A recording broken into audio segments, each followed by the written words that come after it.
All right, another tutorial coming up. This one is on notifications. This is going to be a very quick video because it is very simple. Now, anything that you add to your favorites or anything that you have in your archive search for projects that you want to see are going to get sent straight to your notifications. You're going to get an email notification that lets you know there's a new project that makes sense for you or something has changed with the project that you're following. This is where those are going to get sent to. You can see I have ones here for janitorial that I've done. Anytime a janitorial contract comes up in Virginia, it sends it straight to me.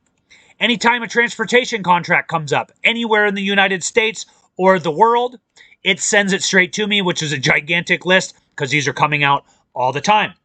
Once again, anything with my favorites that I have. If there's a project that I'm following and it's getting ready to close soon, it's going to let me know. If they update paperwork, it's going to let me know.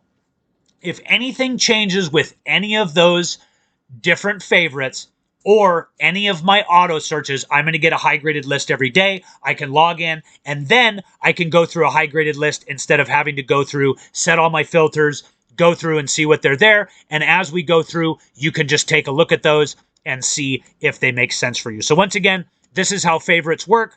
You will get an email notification, which you can also view those through the email, or you can log into SamStream to go take a look at those. And at any time, you can clear the old ones, or you can clear all of them and have your notifications empty as different things come and they go.